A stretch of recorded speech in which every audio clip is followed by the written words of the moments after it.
Canadian money. Hi guys, how's it going? My name is AussieTash. Let's see why it is the Canadian banknotes are so similar to the notes that we have here in the land down under. Hi everyone! Would you like to learn about Canadian money in English? Welcome to Jen's Studio.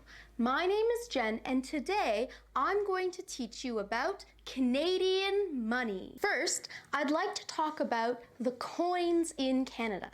There are 5 main coins, but there used to be 6 different types of coins. So I'm going to tell you about all 6 types of Canadian coins. The very first coin that I have is a penny. A penny is worth 1 cent. We use dollars in Canada and there are 100 cents in a dollar. So a penny is not very valuable at all. In fact, it cost the government more money to make a penny than the actual value of the penny. So as a result, in May 2012, the government of Canada stopped making pennies. Every coin has 2 sides, and in English we call these 2 sides of the coin heads or tails. You might hear this expression when somebody's trying to make a decision. Okay, should I ask that girl to the dance? I don't know. Heads I ask her, tails I don't. And they will flip a coin and look to see if it is heads or tails. In Canada, the heads side of the coin is called heads because there's a picture of Queen Elizabeth II's head. So Her Majesty Queen Elizabeth II is the heads side of all of Canada's coins, including the Canadian penny. On the other side, the tails side of the coin on Canadian pennies, there are maple leaves because Canada is famous for maple and maple leaves. The symbol is even on our flag. The next coin in Canada that you can find is a 5-cent coin. In Canada and in the US, we call our 5-cent coins nickels. In Canada, in Ontario, in the city of Sudbury, there is even a giant nickel statue, and tourists go to visit the big nickel in Sudbury. On the tails side of the nickel, there is a picture of a beaver. A beaver is an animal that is a symbol of Canada. The next coin we have is worth 10 cents. The name of our 10-cent coin is a dime. A very interesting fact about our 10-cent coin in Canada is that it is our smallest coin. It's worth 10 cents, but the actual size of the coin is smaller than both what the penny was and what the nickel is. On the tails side of the dime, you see a picture of a famous boat. It is a schooner, and the name of the schooner is the Blue Nose. The Blue Nose was a very famous racing and fishing boat in Canada on the East Coast. Okay, wow, that's interesting stuff. Obviously, Canada, like Australia, we're under the Commonwealth. So the heads of our coins also have Queen Elizabeth II printed on them. Now we have King Charles III. Maybe the coins will change. Not quite too sure about that. Similar to Canada as well. In Australia, we had the 1-cent coin and the 2-cent coin. But I think for the same reasons as Canada, the coins were costing the government too much money to make. So yes, they were deleted also. In Australia, we also have a 10-cent coin and a 20-cent coin. Our next coin is worth 25 cents.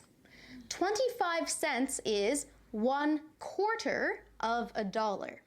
So as a result, this coin is called a quarter in English. A quarter is 25 cents because it's 1/4 of a dollar. On the tails side of the quarter, most of the time you will see a picture of a caribou. Some people call it a moose, but moose and caribou are similar animals, not the same. Most of the time you find a picture of a caribou, which is a very common animal in Canada. However, Canada has released many different special commemorative quarters.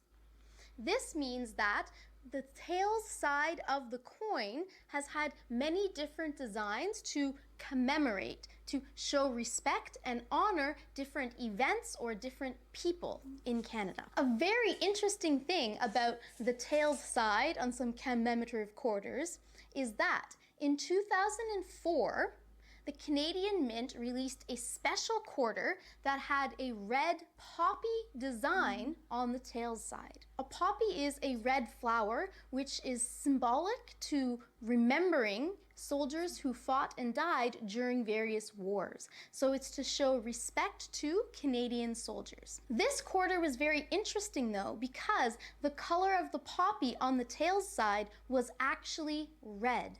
And this caused a huge problem in the United States with the military, who thought that the red coloring was actually special nanotechnology created for espionage. Espionage means spying. So the American government didn't believe that it was just a regular quarter with a special design.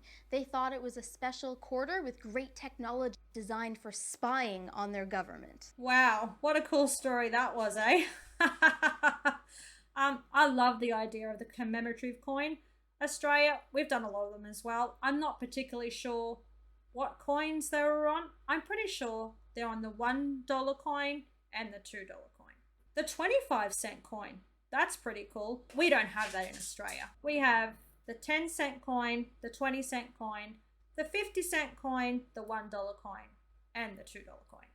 For many years in Canada, we had a $1 bill, a $1 banknote. But in 1987, the Government of Canada officially released a Canadian dollar coin. Now in Canada, our Canadian dollar coin is a gold color. It's not made of actual gold, but it is a gold color. And on the tails side of our $1 coin is a picture of a loon. A loon is a very common bird in Canada that makes a hoo-hoo-hoo-hoo kind of sound. As a result of having a loon on our $1 coin, the name of this coin, a loonie. So in Canada, if someone asks you, hey, do you have a loonie? They're asking you, hey, do you have a dollar? They want a dollar coin. So our $1 coin is called a loonie because there is a picture of a loon on it. Canada also used to have a $2 bill, a $2 banknote. But in 1996, the Canadian government released a $2 coin. This $2 coin is very special because it's something called a bimetallic coin. Bi means two and metallic means metal. Our $2 coin is made with two different types of metal. And the name of our $2 coin in English is very interesting. It is actually a portmanteau word. Portmanteau means the blending of two different words together to create a new word. It is worth $2. And remember, in Canada, we have a loonie. A loonie is $1. So the name of our $2 coin in Canada is a toonie. So a toonie is what we call our $2 coin. On the tail side of a toonie, there's a picture of a polar bear, sometimes more than one polar bear, to symbolize Canada's north. I mentioned that the word toonie is a portmanteau, blending the words two and loonie together. If you're interested in learning more about portmanteau words in English, please check out a video I made about that over here. The loonie, the $1 coin, is the size of our 50-cent coin, but our 50-cent coin is silver and your loonie is gold. I do understand loonie and toonie now. I learnt about that in Canadian slang, and I've been saying I have to save up a lot of loonies and toonies before I can make that trip to Canada. Now I want to take a look at Canada's banknotes. Canada's banknotes are very unique compared to our previous types of banknotes because they're made of a special material called polymer.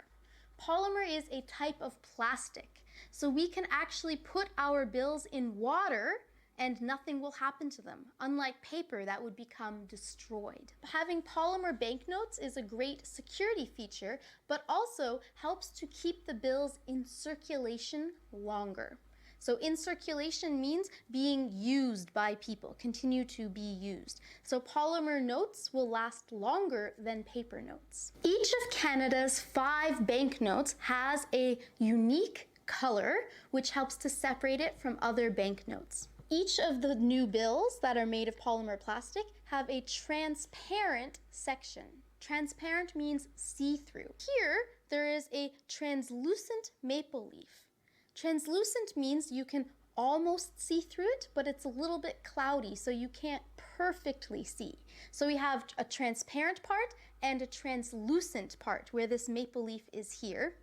And we also have the shiny pictures here. Each bill has a shiny picture of whoever's face is on the one side, and it also has a shiny holographic picture of a different part of the Ottawa Parliament buildings. The Parliament buildings in Ottawa are where Canada's government works. Each of Canada's banknotes have a different part, a different tower or section of the Parliament buildings on them in the holographic area. Wow, that's pretty cool, isn't it?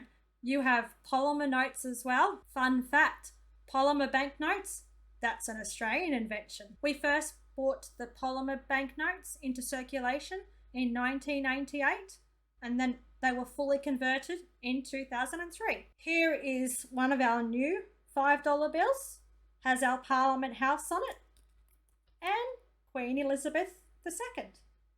Also, I'm not sure if they're the same in Canada, but we also have Braille indented dots on every single note. The $5 note has 1 Braille dot. On each of Canada's bills, we have one side with a very important Canadian's face. On the back of all of the Canadian bills, you can see different images which will represent elements of Canadian culture. Let's talk about the $5 bill. The famous Canadian who's on the $5 bill is Sir Wilfrid Laurier. Sir Wilfrid Laurier was Canada's Prime Minister from 1896 until 1911. On the back of the $5 bill, you can see images which help to represent Canada's contribution to the space program and the International Space Station. You can see an astronaut, which represents all astronauts from Canada that have gone into space, as well as the Canada Arm. This is specifically the Canadarm2, but it's a very important robotic device from Canada which helps astronauts on the International Space Station. A very interesting feature of the $5 bill for me personally is that when you look at the world in the background, you can see the astronaut in space and a little tiny part of the globe.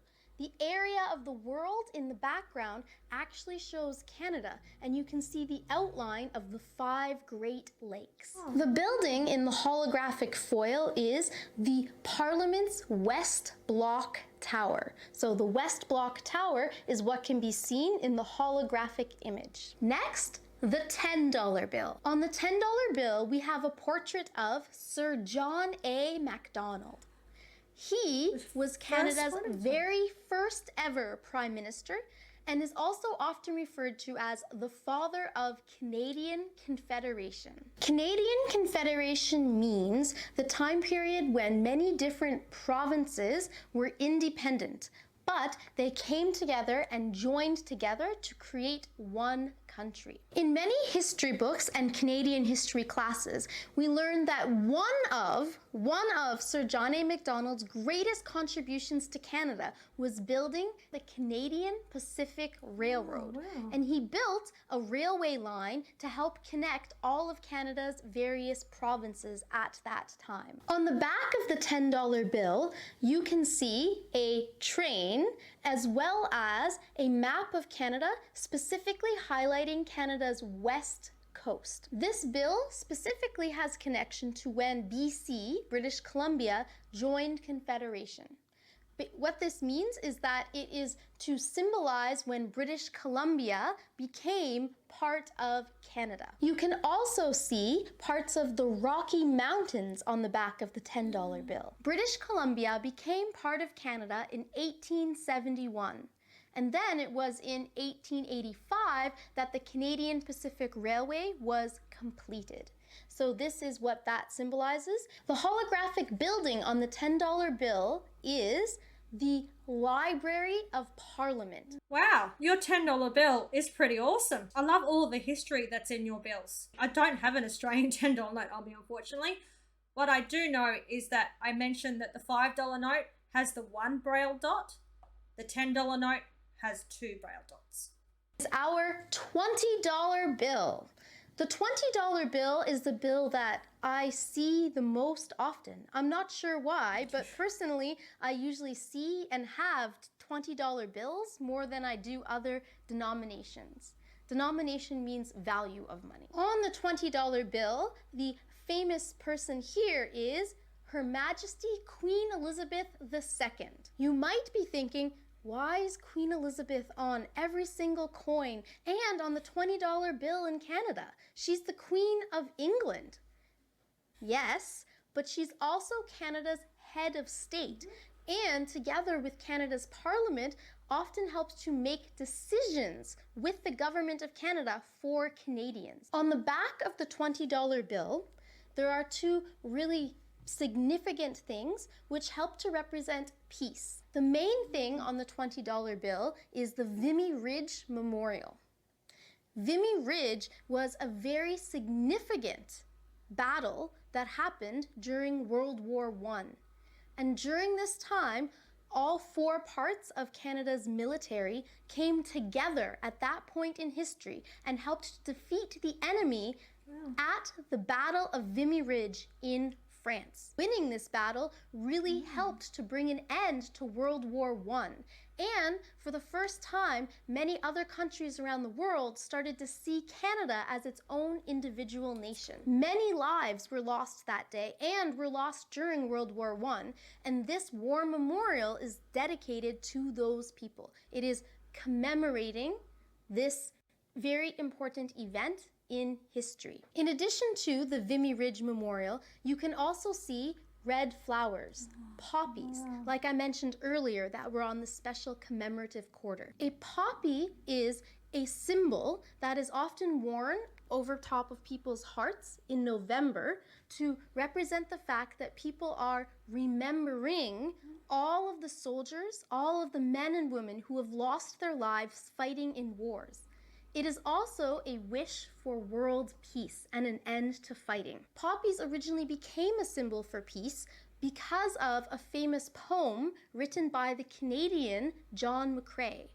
The name of that poem is In Flanders Fields. If you're interested in learning more about poppies and the poem In Flanders Fields, you can check out a video I made about Remembrance Day and Remembrance Day celebrations in Canada. I love that $20 note so much, symbolizing the poppies and just remembering all the soldiers that Canada lost in World War I. This is our $20 bill. There we go. Unlike Canada, we don't have the Queen on the back of all our banknotes. And if I feel just around here, there's the indotted braille notes. The building that's in the holographic part on the $20 bill is the Peace Tower. It has a clock on it. If you look very closely at this clock, you can see that the hands of the clock are set to 11 o'clock. This is significant and is connected to the back of the bill because World War I officially ended on November 11th at 11 o'clock. Next is our $50 bill, which features the portrait of William Lyon Mackenzie King. William Lyon Mackenzie King is probably one of the most important Canadian prime ministers, in my opinion, because not only was he the longest serving prime minister, but he also helped Canadians to gain peaceful independence from the UK and helped Canada during the trials of World War II. In addition, he also introduced employment insurance to Canada. On the back of the $50 bill, there is a specific ship in the Arctic, in the northern part of Canada, which helps to represent Canada's work in the Arctic, doing research, rescuing marine wildlife, and providing valuable resources to isolated communities in that area. Specifically, in Canada's north, there are several groups of First Nations people, Aboriginal people, in the Nunavut language. The word Arctic is written using their language. Inuktitut is the name of their language. And in Inuktitut, you can see the word Arctic written. So this bill shows respect for the northern parts of Canada and also for First Nations people. Just looking at your $50 note there, did I see Braille dots indented on that note? You guys have Braille dots on your notes as well? That's really cool. I think I have a $50 note here. This is our Australian $50 note. And if I feel along the top here, 1, 2, 3, 4, there are the 4 Braille notes along there. All our notes, here we go, you'll notice that they're all different sizes, and that's also to assist visually impaired people. So we've got different size notes and Braille dots indented on each bill. The building in the holographic foil on the $50 bill is Canada's centre block. So the centre block of Parliament is here. Lastly, Canada's $100 bill. The $100 bill features Sir Robert Borden. Sir Robert Borden was Canada's 8th Prime Minister. The back of Canada's $100 bill features many different images connected to Canada's innovation in medicine, medical discoveries. You can see a researcher doing medical research. You can also see a bottle of insulin, which is very significant because before Sir Frederick Banting in Canada discovered insulin, people would die from diabetes. But due to his discovery, people can use insulin and live healthy lives. You can also see this little line, which represents a healthy heart line, because pacemakers were also invented in Canada by a man named John Hopps. So pacemakers and insulin are just only 2 of Canada's many medical innovations. The holographic building on the $100 bill represents the East Block of Parliament. So today, you learned all about the different coins and banknotes in Canada. Wow, your banknotes are so similar to Australia, not just because they're polymer, but the history they tell. Every single note tells a different story about your country's history, and that's really, really cool. I have the $100 bill here as well. There we go. That's the Australian one. And if I'm just looking for them, there they are. 1, 2, 3, 4, 5. The 5 indented Braille dots. 100, 50, 20. Unfortunately, I don't have a 10. And the $5 note. Very similar. Our notes, polymer notes, they last longer. We can also, obviously, put ours in water and, you know, they don't tear. So that's really, really cool. They stay in circulation for many years. So, I mean, that's great for the environment as well. That was a really, really cool video. I love the fact that Canada have adopted the polymer note as well. Hopefully, the whole world takes it on soon. What a great invention by the Aussies. I've learned about a few Canadian inventions recently. I knew about the discovery of insulin, but I had no idea the pacemaker was invented in Canada as well. That's really, really awesome. Great. Fantastic. Saved millions and billions of lives just like insulin. That was the video for today. I really, really enjoyed it. I love learning about the similarities that Australia and Canada share. It's really, really cool. I hope you enjoyed it. If you did, smash the like button, leave a comment, and please remember to subscribe. That would really help me out. Cheers from down under. See you next time. Bye.